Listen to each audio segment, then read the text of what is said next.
You're listening to the Armchair GM Sports Network.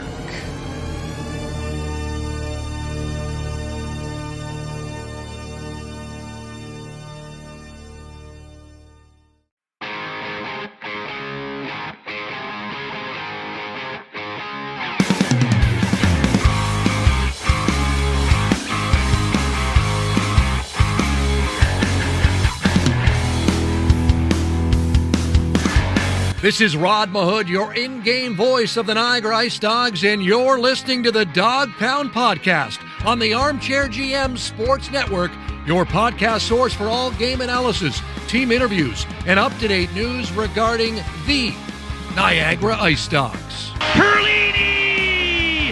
Overtime! IceDogs win! They score! Verhage was also jamming away. It's a power play goal for the IceDogs. And they score! Hosang, first goal as an IceDog. Strom stops Shipley. Richie scores! Gets it to Akil Thomas. Thomas has the angle coming in. He scores!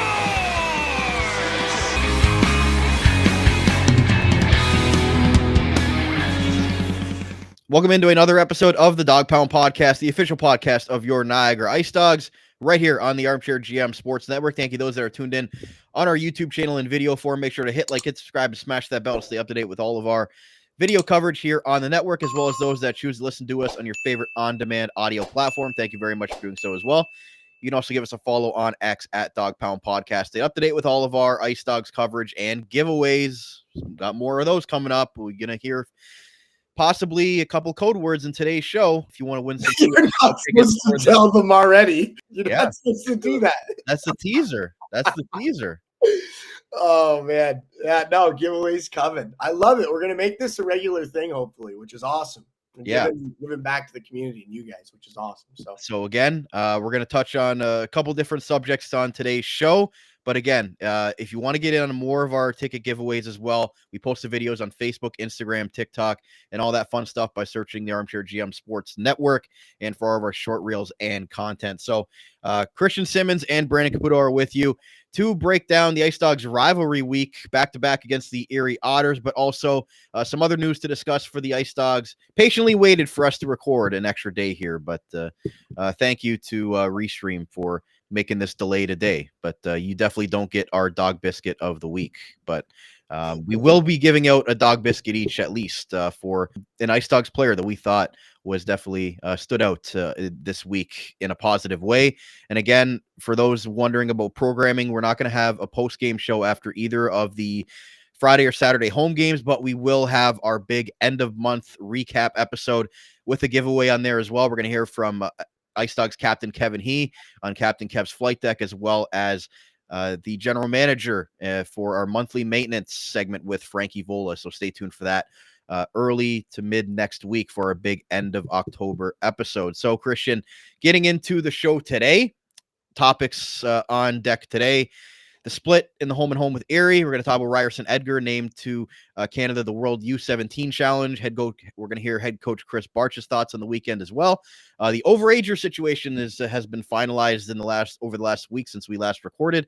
Brady Wasslin has returned to the lineup and updated Central scouting grades with 6. Yes, it is 6. I forgot about Matthew Humphreys. I'll make sure my sources are double checked next time when I'm going through that Central scouting list. So let's talk about your boy Ryerson Edgar first. Obviously, it's a big 16-year-old season for him.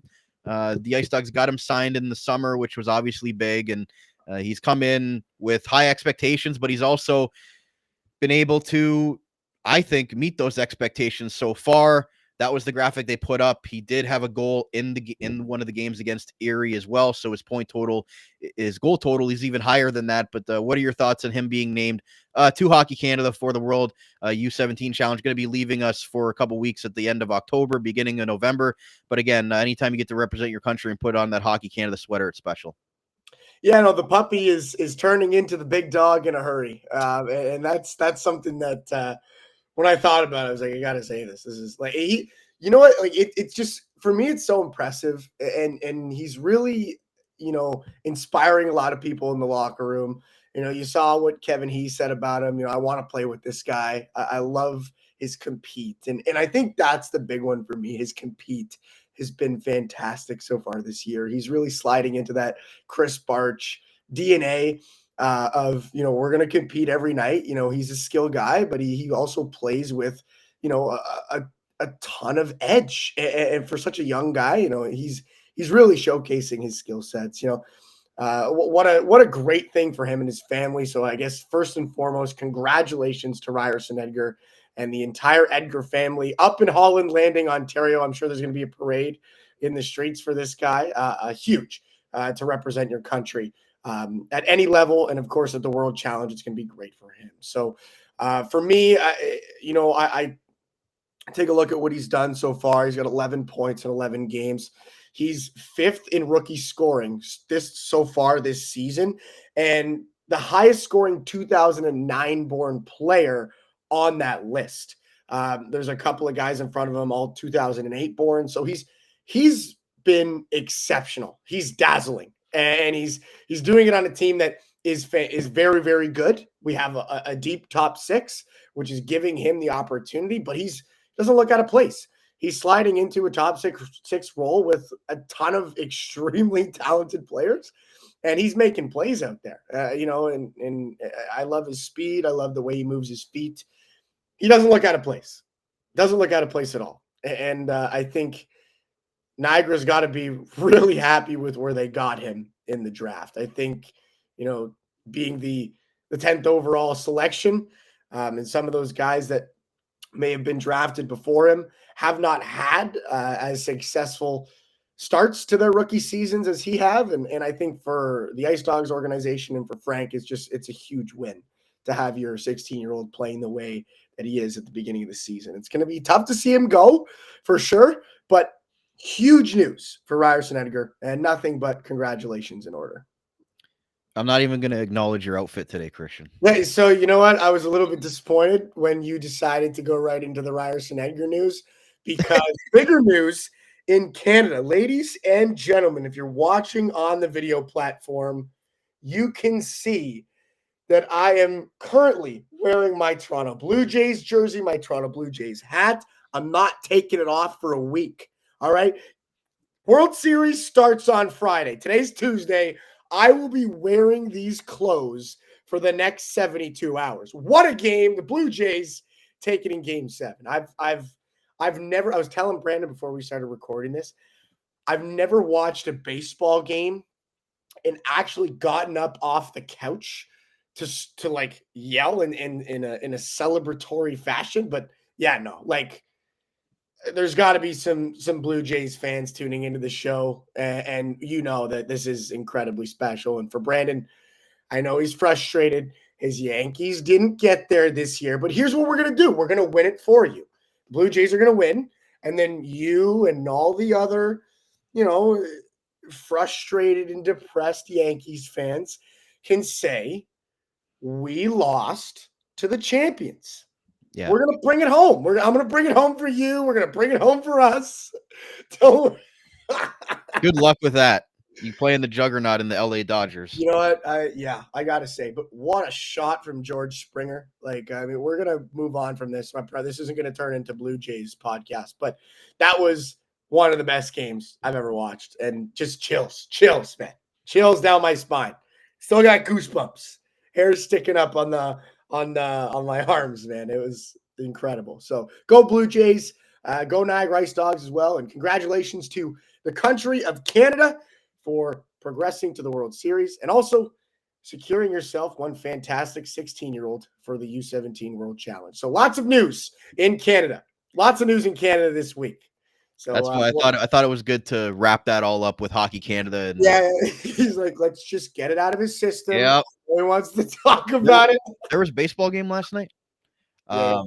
Brandon, hey, I'm happy for you in all of Canada, I guess. But I did send you a text at it was right after the Springer home run. And my phone was on Do Not Disturb because I didn't hear from any Jays fans.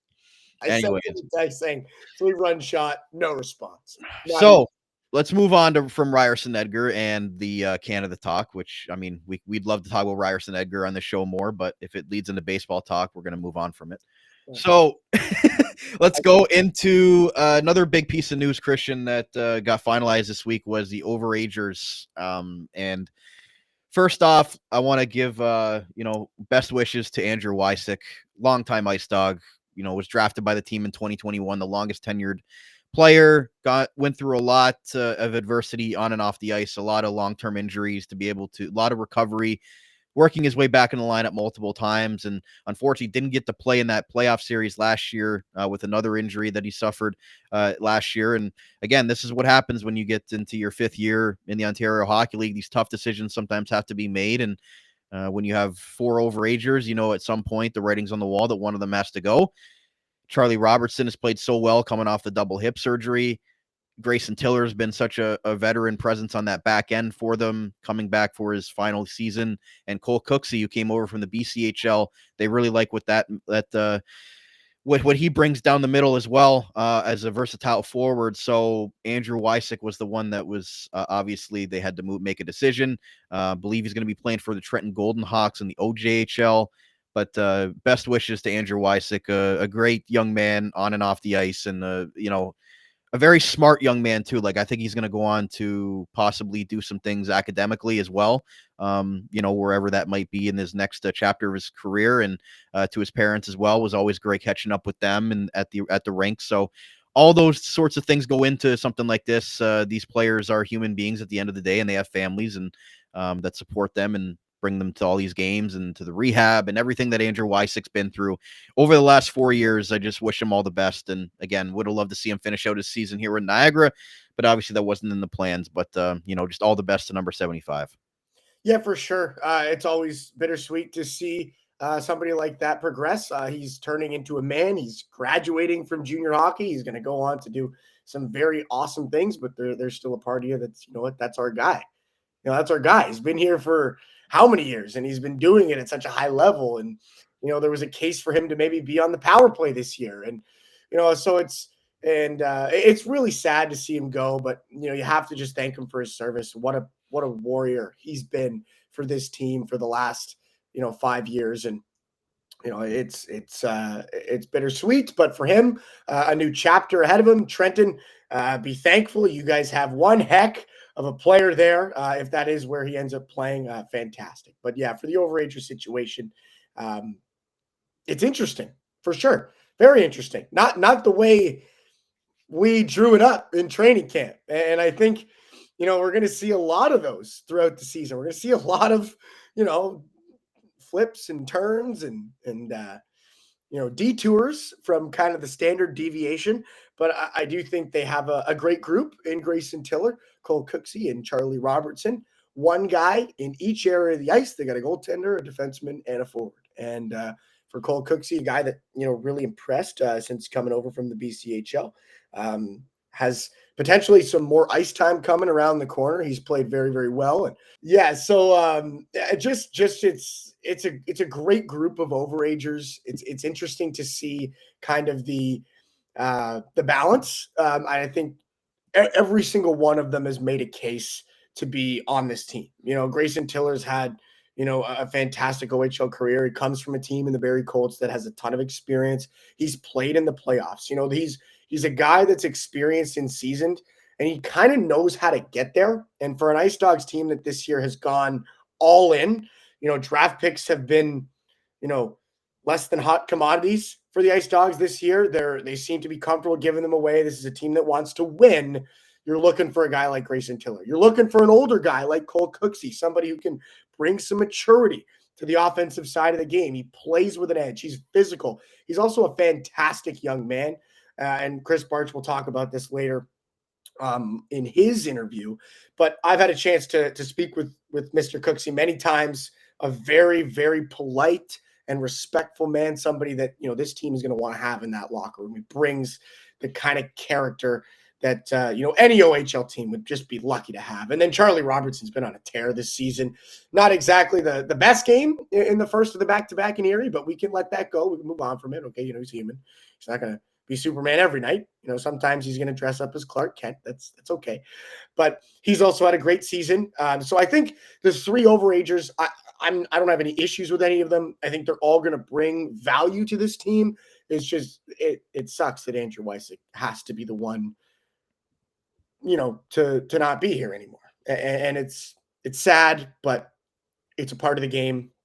This is a business. This isn't Timbits hockey. Some of these decisions are hard, but they have to be made. And I think for Niagara, these are the three guys that are really going to benefit this team the best. I think it was a great decision for Frank. And I'm excited to see what they can contribute. Grayson's been fantastic. A couple of, great goals. He seems to be ripping the puck hard from the point. And like I said, Robertson's been great in between the pipes. So I'm happy with the overager situation. I don't know about you, Brandon, but I have a good feeling about this group. I think they're gonna be good. Yeah, I mean, it's a good mix when you pick a forward, a D, and a goaltender. Cole Cooksey officially signed his full-time OHL contract. There's the picture they posted. So again, he played upwards of 5 games, and then they had to make the decision from there whether he could, play full time, or they had to make a roster move with him as well. So that's sort of why the decisions were made when they were made. He had played upwards of his 5 games, and then they had to figure it out from there. So congratulations to Cole Cooksey, going to be on the team this season as one of the 3 overagers. So Christian, we'll move on to our next topic in today's show. Let's talk about Brady Wasslin returning to the lineup. Obviously, number 66 being back, hadn't played since the end of in the middle of the preseason. The end of August was the last time that he played a game. So I was really happy to see him back in the lineup over the last weekend here. Seeing him back in there, has now played, I believe, 3 games. So scored his first goal in Erie in the first game of the back-to-back. So obviously having him back in the lineup just adds another dynamically offensively gifted player, adds another cog to the power play as well, which still is a work in progress there with so much skill. But obviously, this is big news having the Boston U commits back in the lineup. Of course. I mean, how can you not smile? When the top 6 just gets that much more deadly. It's already been lethal, and to add a guy like that, it's just going to get even more dangerous. But for me, he's been great since his return. So I don't want to get a little bit too sidetracked. But I have noticed that since his return, the top 6 is kind of jumbled now. For me, it's a personnel issue now that he's back. There's so many cooks in the kitchen. We saw the 5-man power play. We've seen what happens when you have so much skill on a team. It kind of reminds me, it's giving me flashbacks of the Toronto Maple Leafs. And I like, I'm going to have an allergic reaction just talking about it. But, you've seen teams that have a lot of skill, and what happens when there's almost too much skill and too many guys that want the puck. And I've noticed that, since he's returned, they're still trying to kind of iron out the wrinkles, find the chemistry. Who's he going to play with? Who's dropping to the bottom 6? And, what are the line combinations going to be? So obviously it's great to have him back, but it's, for me now, it's okay, what now? Who's going to go where? Where does he slide in? What do the top 2 lines look like? He, Zada, and Ryerson Edgar have had, some great chemistry. So is there a Patterson, Wasselin, and Robrick line coming? Or, do they decide to go a different direction? So, obviously great to have him back. He had a great weekend, scored a goal in Erie, had the assist on the overtime winner for Riley Patterson as well. So he's getting on the score sheet. He seems to be right back after it. The injury seems to be behind him, which is exciting. And for himself, such a big year, individually. So I think it's exciting to have him back for sure. And I think once they get that top 6 ironed out, oof, watch out. It's gonna be scary. That's for sure. For sure. So I'm trying to, for time's sake here, let's where do we want to go? Actually, you know what? Let's go over the Central Scouting grades before we hit the break, because we got time for that. So the Central Scouting grade. So that was the one good thing that happened out of not being able to record yesterday, was that we were able to add this into the show. Yes. Well, by the time we would have recorded, this would have came out after. So, it was I guess, I don't even know what you want to call it. An unexpected flower in a field full of weeds. Sure. We'll go with that. Yesterday, we were greenskeepers firing up our lawnmowers, and all of a sudden we came across a beautiful flower. I was fired up, but in a different way because it was driving me nuts. But anyways, so the Central Scouting ranking. So again, 6 players, not 5, 6 were named from the Niagara Ice Dogs here. We'll go through them quickly. Matthew Humphreys and Ivan Galyanov were a W grade. Ben Reisnecker and Vladislav Yermolenko were a C grade, both the import players for the Niagara Ice Dogs. Then Brady Wasslin right now is a B, but I think once he starts to play some games and gets back in the groove, he could possibly be up in that A spot again. And then obviously the guy that has all the eyes on him right now is a possibly top 5, top 10 pick is Ryan Robrick. He's to nobody's surprise an A grade for the Ice Dogs. So Christian, your thoughts on those 6 gentlemen there? Again, all these different grades sort of coincide with a certain round, or so the W is about 6th to a 7th. The C is about a mid-round pick. B is a 2nd to 3rd round pick, and obviously A is a certified 1st round pick. So, what were your thoughts on the names that were released there, and if you think some movement might happen by the next one that comes out? Yeah, no, for sure. And first and foremost, we have to start with the congratulations. These guys have earned it. They've played, their entire lives building up to this point. All the work, all the dietary restrictions that I would never be able to handle, in the gym, on the ice, they're putting in the work. And as Krys Barch likes to say, this is where the return on the investment comes. They deserve this. And for Ryan Robrick to be up there considered with, those other first round selections, I'm so happy to see his name up there. For Brady Wasslin in the B spot, a little bit surprised when I saw it there. I think he's the guy that's going to make the jump. I could see him spilling into the first round and really climbing leaderboards. I love what I saw from him in training camp. I was tapping Brandon on the shoulder the whole time, like, he looks good.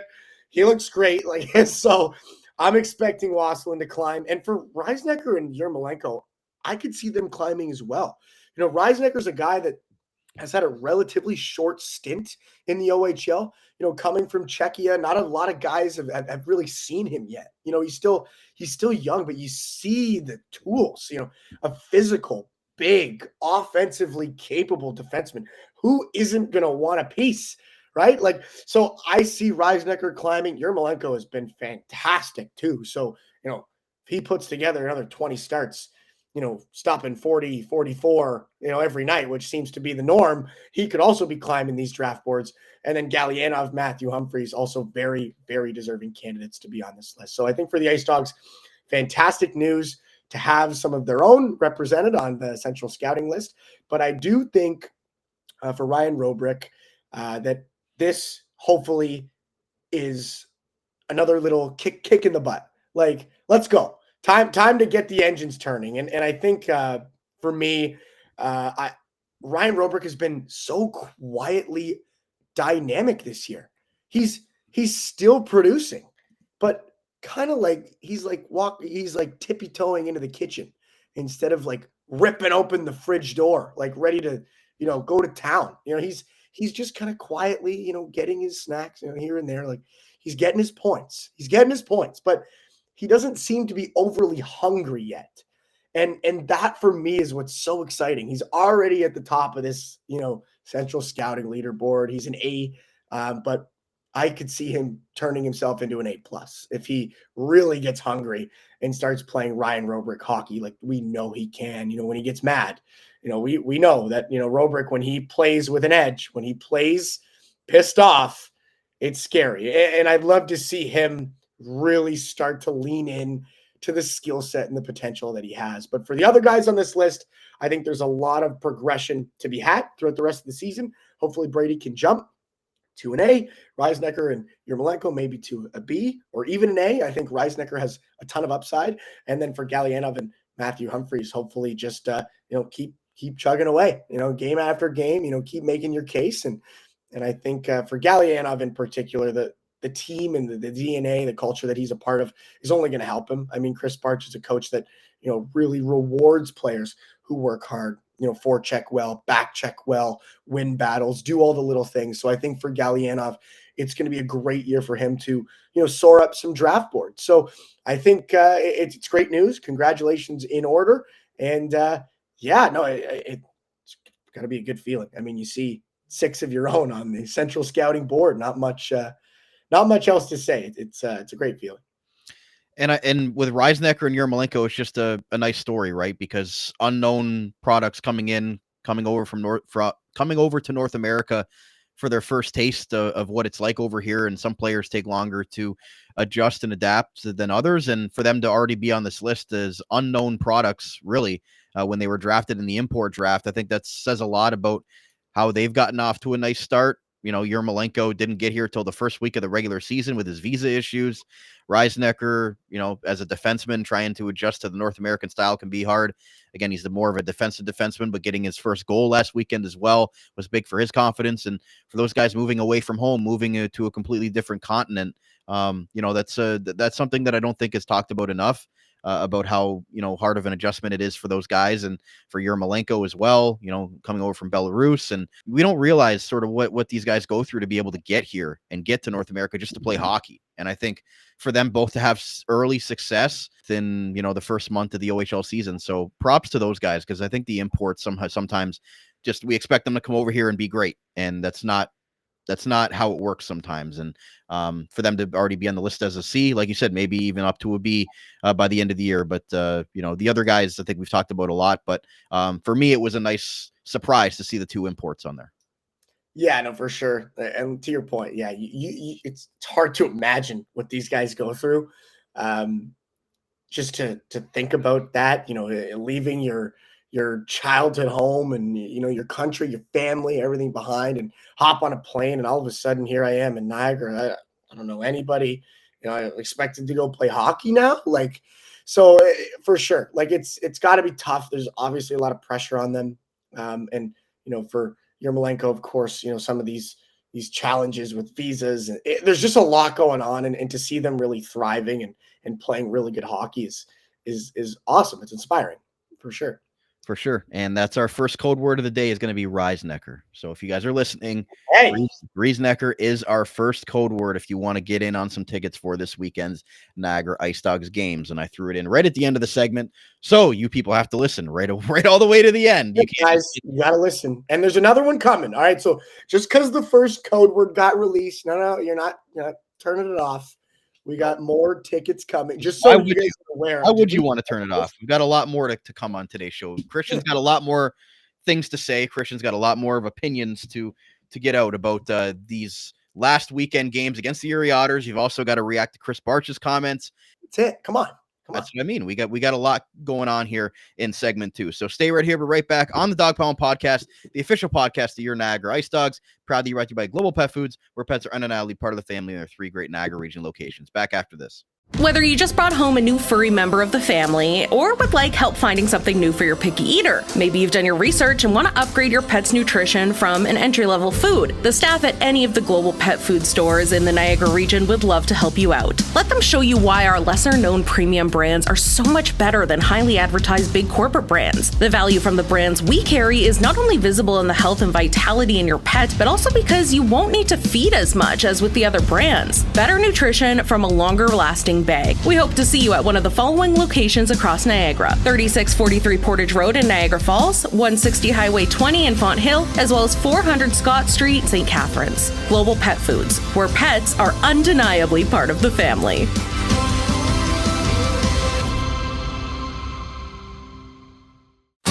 J&L Flooring is Niagara's specialty flooring and design company. They take great pride and provide elite customer service and support. With a beautiful showroom, great pricing, and a wide variety of truly unique products, J&L Flooring is your specialty flooring and decor boutique shop. All of their products are environmentally friendly and responsibly produced so you can feel good about your flooring choices. Their goal is to build authentic relationships based on honesty and integrity that they foster with respect and authenticity.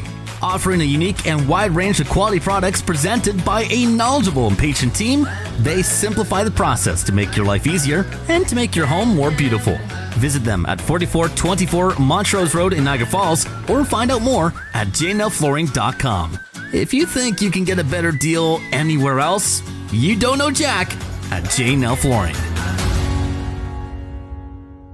Are Are you currently looking for work in the Niagara region? If so, you owe it to yourself to check out the services provided by the Niagara Employment Help Center, located at 6100 Thorold Stone Road in Niagara Falls. Their many free services include a fully staffed resource area open to the public, resume and cover letter writing, local labor market information, job search strategies, assistance with clarifying employment, training, and career goals, employment counseling and job search support, and Better Jobs Ontario information and registration assistance. Check out their website at ehc.on.ca or call 905-358-0021 for more information. The Niagara Employment Help Center, helping people find work since 1983. This Employment Ontario program is funded by the Government of Ontario. Wild Bill's Auto Repair is your local center for auto maintenance and repair in the Niagara region. Since 2012, Wild Bill's Auto Repair and Body Shop has been helping customers stay safe and confident on the road, knowing their vehicles in top running condition through their services. Located at 7868 Oakwood Drive in Niagara Falls, the garage started as a tribute to the owner's father, William Robert Hunter, who passed away, continuing the same community spirit and high level of service which customers came to expect from him back at Hunter's Auto Repair. Their multi-award-winning auto shop has earned the trust of the Niagara community with its fair treatment of all customers, who can feel confident they'll get the trustworthy advice and repairs during their visit. Their experienced crew loves meeting new people and looks forward to forming a lasting partnership for the care of your cars. To find out more or to book service, contact them today. 905-358-7868 or wildbillsauto.ca. Wild Bill's Auto Repair, helping customers stay safe and confident on the road since 2012.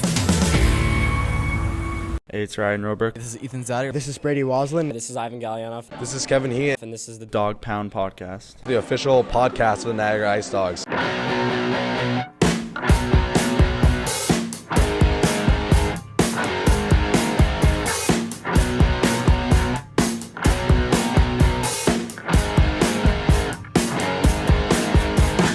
Welcome back to part 2 of today's Dog Pound Podcast episode, the official podcast of your Niagara Ice Dogs, proudly brought to you by Global Pet Foods, where pets are undeniably part of the family in their 3 great Niagara region locations, right here on the Armchair GM Sports Network. If you're watching on video, make sure to hit like, hit subscribe, and smash that bell to stay up to date with all of our video coverage.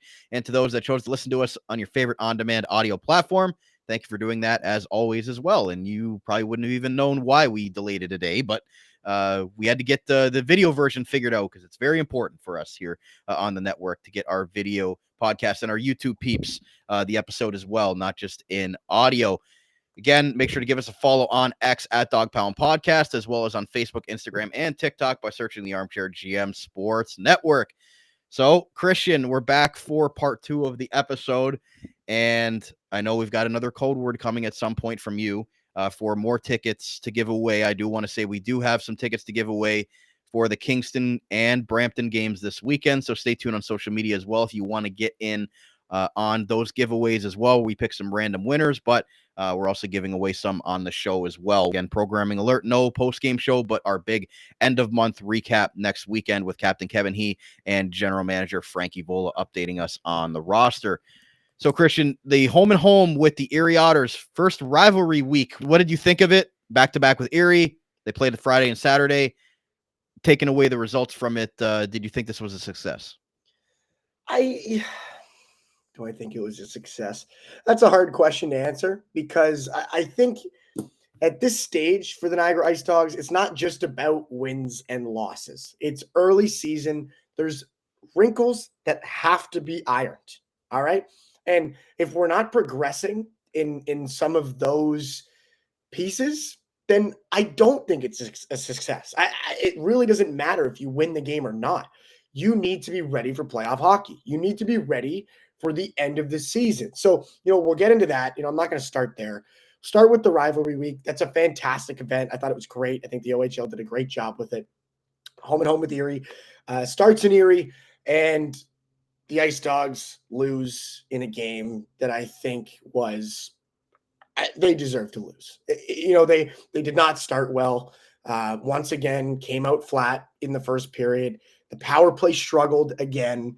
They were getting, buried on the score, on the shot tracker. It's just another example of the kind of hockey that the Ice Dogs can play when they're not ready to go. They get off the bus and I don't know, maybe they're tired or they didn't eat or they're not warming up properly. They're not starting on time. There was some goals in just turnovers in that game that were almost hard to watch. Like poor positioning, irresponsibility with the puck seemed to be a consistent issue.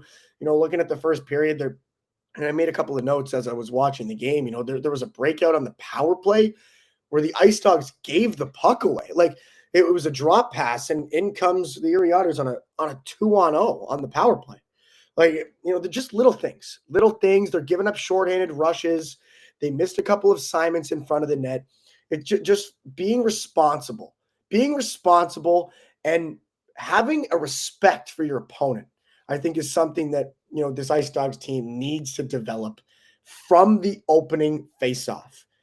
Be ready to play. Like the Erie Otters come into this weekend on a 4-game losing streak, and here we could top 5 power rankings. We're the IceDogs. We're gonna win, right? No, like you got to be ready to go from the opening puck drop. They were not ready in Erie, and you could argue they were not ready in St. Catharines either. They won that game by the skin of their teeth in overtime. Patterson makes a nice play. They got heavily outshot. Yermolenko played incredible. So for me, there's a couple of games here where there's some positives. But again, I think there's still some things they have to work on. They have to get more comfortable. The power play was better in the second matchup. They got away from the 5-forward power play, which was nice to see. They scored twice.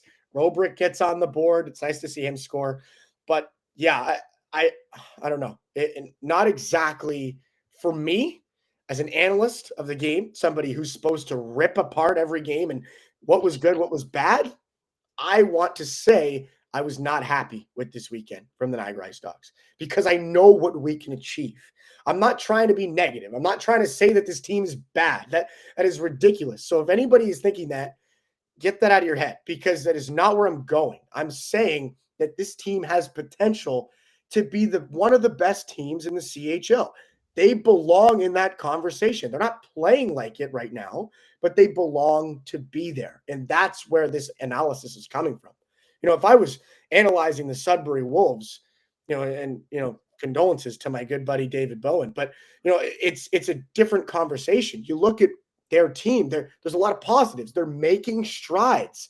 They're getting better, right? They're progressing in the Central Division. Whether or not, it looks ugly on the score sheet, doesn't matter. This IceDogs team, it's the reverse. The score sheet doesn't matter as much. It's how are we playing?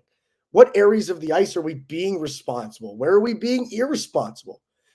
What things can we work on? So by all means, this IceDogs team deserves to be at the top of the Central Division. I think they've played some great hockey this season, but I think there's a lot of growth left to happen. And I think this weekend was another example of some of the things that they need to get better at. And again, I got the standings up, as you mentioned, like they're still first place in the Central Division, but there's, reasons as to why maybe they have those 4 losses and why the North Bay Battalion are breathing down their necks. And even though they lost to the Barrie Colts, that was a game that they had in the bag going into the third period and just, weren't able to keep it and hold it. But it's sort of been the role reversal as of late where they've had better third periods and just maybe the first period or two is not up to the standard of what IceDogs hockey is. And you hear Krys Barch talk about the last few post-game shows is starting on time. And that was the biggest problem. And then he talked about the power play being the biggest improvement. Again, 2 of 6 isn't the best performance, but it's still better than what they were doing because they were ranked near the bottom of the power play in all the Ontario Hockey League. Actually, the only team worse was the Erie Otters, who they played in the back-to-back, and Erie scored a couple of power play goals in the first game. So when you look at it, it's, again, Erie is definitely a lesser opponent, even though it's a rivalry game and they always play each other tough no matter where they are in the standings. As you mentioned, you can't go in there and just expect that 4 points are going to be handed your way. And I think sometimes when the IceDogs are playing those teams that might be lower in the standings, they might think it's going to be cookie night. And, sometimes those teams, those lesser teams are the teams like the Bramptons and the Eries that will outwork you, the Peterboroughs that, they might not have the top end talent and skill, even though Peterborough's got some top end young players. Those teams aren't where they want to be yet, so they have to outwork you on every single night. So when the IceDogs are going up against teams like that can forecheck you well, and then you get teams like the Brantfords that just work you down low and I think they're still working through what it's going to take to be a consistent team game in and game out. They finally got their first taste of playoff success last year, but again, the horrible second half brought them back down to 7th place in the Eastern Conference. So this is a team that's still, even though they've got some top end talent on it, as far as trying to win as a team, they still haven't done a lot of that. So they're still trying to figure out what it's going to take throughout a 68 game season to remain consistent and have those consistent performances. You're not going to go 68-0. You're not going to be anywhere close to that. But if you're playing the right way, you're going to give yourself a chance to win on more times than not. And I just think, that first game in Erie was sort of a microcosm of what we've seen with the starts as of late, and certain breakdowns and certain things that have, popped up as potential things that they have to work on. And now they're going to get 3 more days of practice this week before a tough 3 and 2.5, Krys Barch calls it. So, no rest here for the IceDogs. They got to get back going. They have to get back going, and there's no excuse, and that's not going to change. You finished one weekend, the other one's like 4 days away. Like there's lots of hockey left to be played. But for me, it's not even just starting on time; it's finishing the job. Like you got to start the hockey game, but you got to finish the hockey game too. In Erie, like the first game of this back-to-back, like the third period was lazy back checks, like rolling pucks. Nobody's getting them. The one play that just drives me insane. Like this is going to keep me up at night. Is at the end of the game, like I don't know, maybe like 20 seconds left.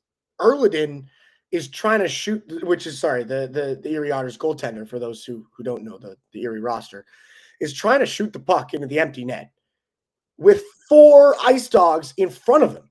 It was like a slow crawl forecheck from the Niagara IceDogs unit that was on the ice. Erliden had like 3 whacks at it. He came all the way out of his crease. And it's like for me, like those are the things that you notice. It's like play hard, 60 minutes. Like you can't give up. And then to come back the very next day and get completely outshot on home ice. Like they won the game, but did they? Like, did they really win the game? Like, you know what I mean? You get 2 points, but it's, besides Yermolenko and, Patterson's overtime winner, what else? So I just a slow start to the periods. I think there's a lot to iron out, and for this coaching staff, more to press. And I think Krys Barch is the right guy. He's the guy who emphasizes work, and they're going to get there because he's not going to give them a choice. Either you're going to work or you're not going to be on this team. And I think, as we get deeper into the season, maybe changes will be made, and, the lineup will have to get, moved around. And you've already seen it with the power play. Some guys that you don't expect to be on the second power play unit are on the second power play unit. So, that's an indication right there. Like if you're not working, you're not giving 100%, you're not getting ice time. And the one thing that is not the same as the Toronto Maple Leafs organization with this group is, we know in Toronto, it's we don't want to hurt the stars. It's all about status, right? If you're one of the top paid guys in Toronto, you're on every single special teams. You play 20 minutes a night. It's a guarantee. Here, there's no guarantees. Just because you were a superstar last year doesn't mean you're going to be awarded the leniency to have bad nights this year. And I think that for me is what I like to see from the coaching staff so far this year. So that, I'm not going to take a step back. We'll pump the brakes. They went 1 for 1 on the weekend. They get the 2 points. They're still at the top of the Central Division. So calm down, Christian. Things are looking good. But for me, it's just about the potential. This team has so much potential, and it's tough sometimes to watch. It's like, just do it. You know what I mean? Like as a fan and as somebody who watches it, it's easy. It's easy for me to sit here and say all this, by the way. I have to, send that disclaimer out there. There is the word. That is going to be my hidden word for the back half of the episode for the free tickets is disclaimer. All right. But I do need to make a quick disclaimer that, I don't really know, I'm not playing, right? I'm not on the ice. I'm not in that locker room. So I don't know everything, but, I see the talent this team has. And it's like, just Just go win the Memorial Cup already.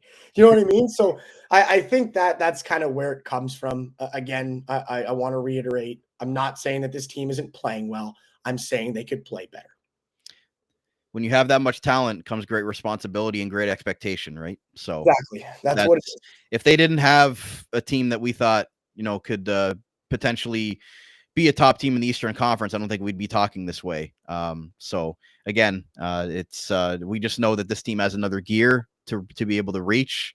And once they hit it, I think it's going to be a special group. And, that 3-on-3 was very special as well, with the specialty jerseys, with everything that happened for the St. Catharines, history of hockey, with the 2 banners coming down as well. Everything that came with Saturday's game was a very special night there at the Meridian Center. And for Riley Patterson to cap it off was definitely really special for the IceDogs to come away with a victory in those specialty yellow jerseys, honoring all the past teams that have played in St. Catharines. So really good job there for everybody that made that game special, and all the ceremonies and everything like that pregame. I thought it was a really, really well done by the mayor, Matt Cisco, with honoring past players, builders, teams. I think it's very important for this organization to recognize the past with such a rich hockey history here in the Niagara region. So moving on from those games, I think it's a good time to go to head coach Krys Barch and his post-game comments on the weekend. As always, Inside the Coach's Room is brought to you by the Niagara Employment Help Center, helping people find work in Niagara since 1983. Check out their up-to-date job board at ehc.on.ca to find your next work opportunity today. Here's what the IceDogs head coach had to say following his team's 1-1 week on OHL Rivalry week against the Erie Otters. A couple things. Nice overtime win there. How great was that after the third period to come back and turn things around in overtime? Yeah, we love to make it difficult on ourselves.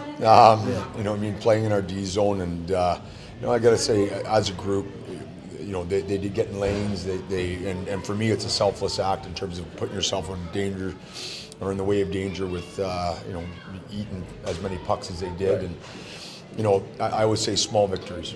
Small victories. And again, we're all a new group for the most part, and these small victories, really bind us and get us closer as this year goes on. And you know what, you want to be on the right side of those versus the wrong side. Absolutely. A couple of things. You got 2 power play goals tonight. How encouraging is that to get that going? Because how important is that to have a good power play? Well, you look at the entire league, it almost feels like half the game we're on PK or power play. Yeah. So yes, I'd also say that our PK's been phenomenal as well. It was nice getting power play, and also too for the guys on it. It's a confidence builder. We want to create that wave of momentum, and that starts as a small wave, and hopefully we can continue that, and hopefully at some point it's a tidal wave. Yeah, because if you can count on a goal a game or whatever, that's a huge difference, isn't it? Like could be the difference between winning and losing. Well, I think it is the difference between winning and losing. Okay. Right? If we don't have those 2 power play goals, we don't have 2 points. Right. So I think it is the difference of a loss or a win. Sure. Rubrek got a nice goal on the power play. How safe to say maybe a little disappointed in the production so far? Or are you okay with? No, you know what? Hey, it's a big year for him. Right. There's a lot of pressure. I think it's just again, working through that. Players aren't perfect. Every day isn't unbelievable. So you know what? He's creating his own confidence by doing simple things correctly. He's creating his own confidence, and now he's getting some results. So, a big element I saw was in the third period where he put on, a burst of speed and beat that player wide, and we're now starting to see those things. So I think we're trending in the right direction. Absolutely. Overall, you would have liked to probably come out with 4 points this week. How do you gauge that as far as, do you go weekend by weekend or in segments, or how do you do that? Yeah, we've broken it up into 7-game segments. I think the last segment, it doesn't work out to 7 games, but yes, we do have markers that we want to meet in regards to points per segment, and then the segment itself. So we base it on playoff series, get a mindset where we're working and achieving those elements that we'll face here later in the new year. Sure. And what was the difference between last night and tonight? I think power play. Okay. I think we didn't produce last night on the unit, and tonight we did. I think if we took advantage of that last night, I think we had a power play in the first couple minutes of the game, we capitalize on that, and maybe things are a little different. Or your overall thoughts on the rivalry week going back to back against this team? Do you kind of like that, being able to especially when you lose the first game, to be able to have a redemption like that the next night? Yeah, it is nice. Well, it's kind of it's a throwback to the 1980s NHL, right? They used to do it, and I think it does bring some of that competitiveness, that bad blood or good blood from one night to the next.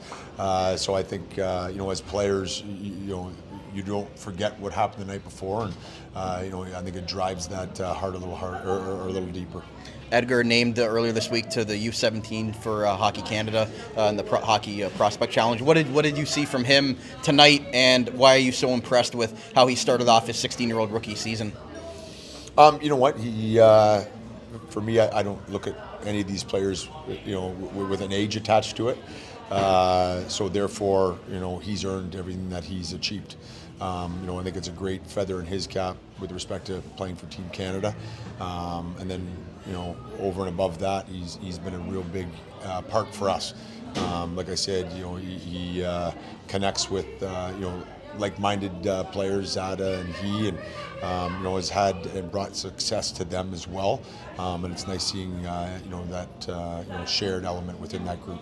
When you have a pregame ceremony like we had tonight, specialty jerseys a little bit different looking Ice Dogs tonight, and honoring the past and things like that. Do you say anything to the guys about how much this might mean to the whole community, or do they know sort of when you go through ceremonies like that pregame that they have a little bit more extra juice and jump in the game? Yeah, it's always a great privilege to play in front of a crowd like we did tonight. It was nice to see a large number of people in the stands, and then also to play for those players and founders that are being dropped or hung in the rafters. It is a nice feeling for them, and a nice feeling for the community. You got 4 days of practice this week, and with the back-to-back now, you're going to have you're off till Friday, and then the 3-3 next weekend. So what's the mindset there? And 3-3s are never easy, but you got the first two at home, and then a short trip to Brampton. So what's the mindset, and what's the message to the guys in there for next week? I do like the 2 at home first, and it is not 3-3. It's actually 3 and 2.5 days. Yeah. You know what? We've got to manage bodies. They'll have a couple of days off here. We've been pushing them hard for the last month and a half, so it'll be a welcome 2 days for them. Recharge. Really again, this is a battle of attrition, and we got to have a long-term approach here in terms of keeping these guys healthy and fresh. And then we start preparing on Tuesday for Brampton twice, in an interdivision game, and then along with Kingston, which is a conference. So you're looking at 3-4 point games. So I think our group, we're excited for it. Any quick thoughts on Cooksey now that you know who your 3 overagers are going to be for this season with Tiller and Robertson? What do you think that 3 of that mix works well? A great person, phenomenal person. What I love about it too is he's earned this. The group knows that he's earned this, which has been a phenomenal growth amongst us, as a group, and then welcoming him in, but also he's earned the opportunity. We would like to get him more ice time. As we move forward here, hopefully we put a couple of markers up first on the board, and I can distribute ice time a little bit more evenly. But again, a great person, a great player, and he's going to be welcomed throughout the show. Thanks, Coach. No worries, thank you. All right, Christian, there was Inside the Coaches Room with Ice Dogs head coach Krys Barch post-game following the game on Saturday against the Erie Otters. The Ice Dogs pull out the 4-3 overtime victory, and as well the 3-1 loss the night before in Erie. The name of this episode is going to be Small Victories, because he mentioned that a lot in the post-game there, talking about, taking small portions of games and talking about 7-game segments that they're moving the season into and trying to win those segments, sort of like a 7-game series. I thought that was kind of an interesting way of thinking about it. But what were your takeaways from what the Ice Dogs head coach had to say? Yeah, no, I think there's lots of small victories, and we've seen positives throughout this season. We've seen Edgar playing fantastic. We've seen Yermolenko playing great. We've seen the power play make strides.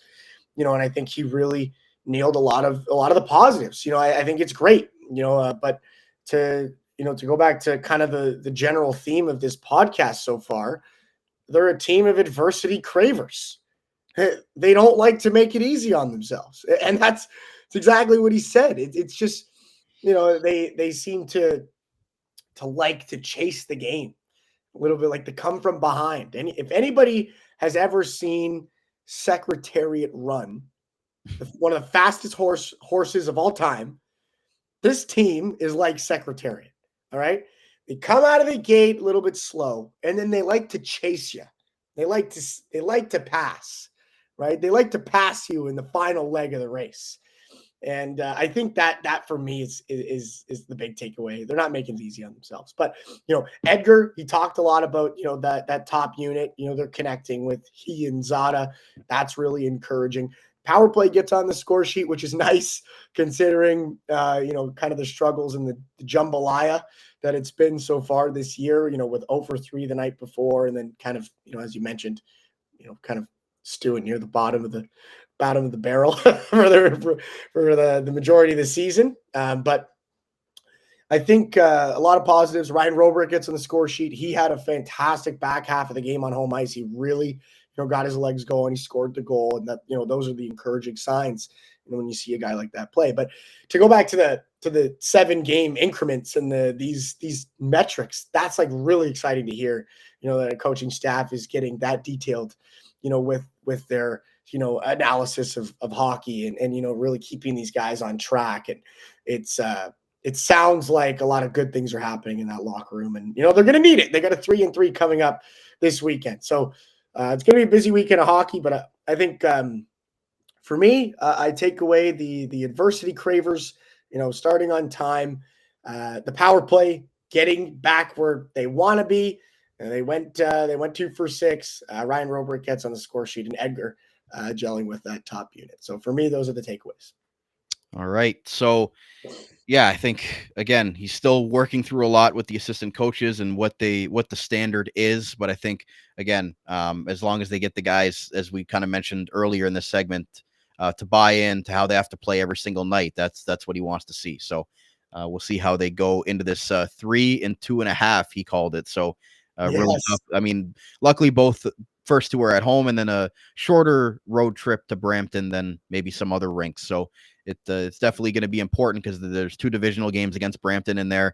And the first time they played Brampton, all their guys were still away at the NHL camp. So that's when the IceDogs, I think, that was a good time to catch them if you're Brampton, for a team that doesn't really have a lot of stars this season that were away at camps. I think the IceDogs would be a lot different of a team than we saw in that opening game. That was the first game that they had all really played together, that whole new collective group. And without Kevin He, Ethan Zada, and Riley Patterson, just a completely different looking team as well. So I expect a different IceDogs team and a different result against for the 2 games against the Brampton Steelheads, and even against the Kingston Frontenacs, who under Troy Mann play a very pro style of game, the way that they their forecheck and their cycle game. So I think Saturday is going to be a real test for them as well, but I really expect them to come away with at least one, if not both games against Brampton, because especially in division games like that against a Brampton team that this season doesn't look like they have a lot of expectation, but they're going to work hard. So the IceDogs have to show up on time if they want to come away with those 4 points. That's it. Show up on time. They got to show up on time. And if they do so, I can see them sweeping this weekend.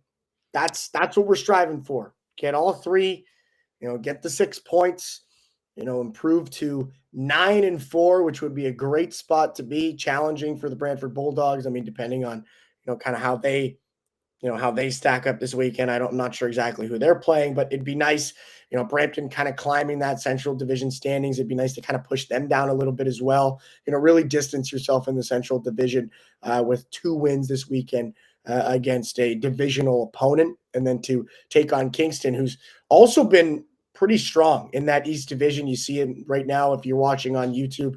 7-3 so far through their first 11 games, up there with right underneath the Brantford Bulldogs. So I think these are two matchups, 3 games this weekend that are really important for the IceDogs from a conference and divisional standpoint to get these victories. These are not teams that you want to lose to. You don't want to give points away in your own division and then in your own conference. So I think they really want to take these 3. I think if they take all 3 of them, they put themselves in a really good spot. Absolutely. So before we get out of here, Christian, you want to give us your name for who gets your dog biscuit this week? Oh man, this is tough. I don't know, man. Like I was going back and forth. God, you know what? You go first. You go first. Why do I got to go first? Because I don't know yet. I'm still deciding. I got 4. You've had an extra whole day to decide. Okay. All right. You know what? I'm going to give my dog biscuit. Oh, God, this is so hard. I'm going to give my dog biscuit to Brady Wasselin. Okay. I think played a great couple of games. The only goal scorer in Erie comes back, assists Riley Patterson on the overtime winner. He's playing really well. He's showing a lot of promise. You know, he's bringing that speed. His shot looks a lot better. And his instincts for the game look a little bit better. He looks more comfortable. So one thing I noticed when I watched Brady Wasselin play this year as opposed to last year, he looks comfortable. He looks confident with the puck. I think that's going to serve him well. And I will give my honorable mention to Ryerson Edgar. That was the other guy I was thinking. You know, of course, getting selected to the U17 World Challenge and scoring a goal, which we never mentioned. That was gorgeous at home at the Meridian Center. That goal was incredible. I think he's moving his feet really, really well. He created a lot of plays at home for Niagara. There was a goal that was scored as well. Who scored it? I can't even remember. Kevin, he took a shot that Ethan Zotto was right on the doorstep on the to pick it up off the backboard, and also Ryan Robrick scored a power play goal to tie the game.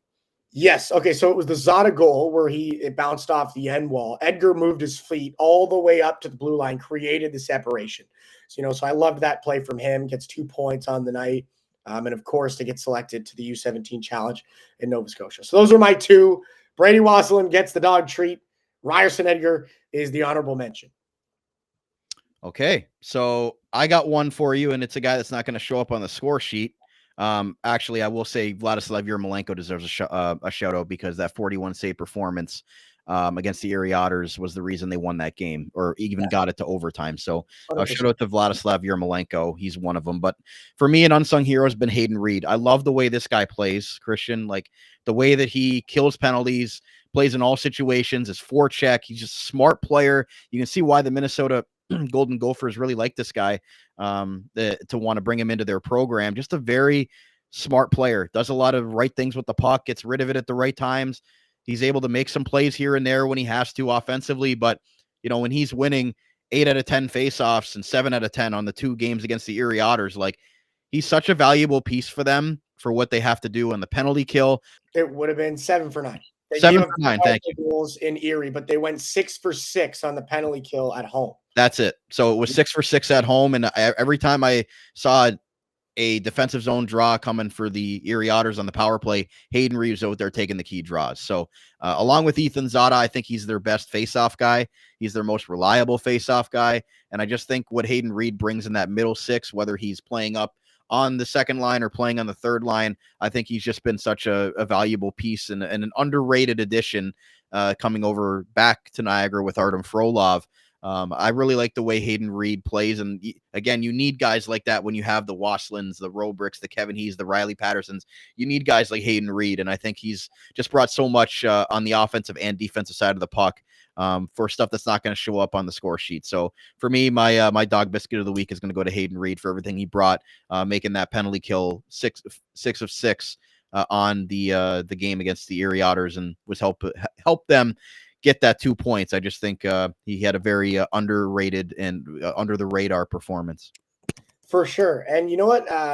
Also, I will mention just briefly that he did go 15 for 20 in the faceoff dot. Yep. He won a ton of faceoffs. He was fantastic this weekend. But for me, Hayden Reed is the kind of guy that gets talked about in the conversation of there's a stat. I don't know exactly what it's called.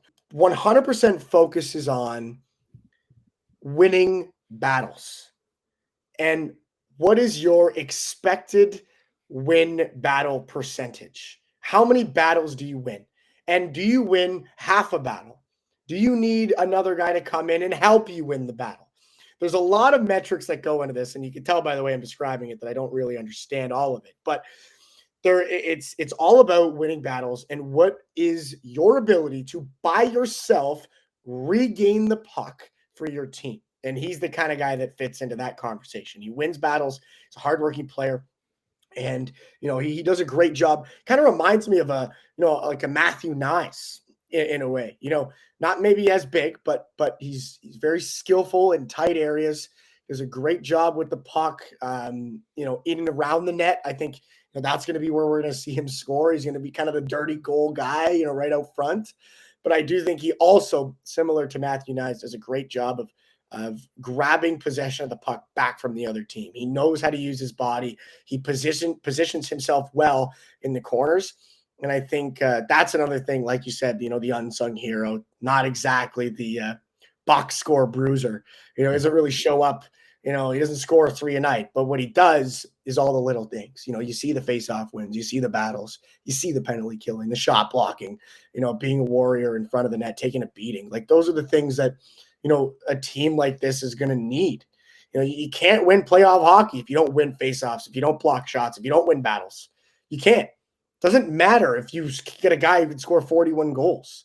You need to have a guy like Hayden Reed. So 100%, I agree with you.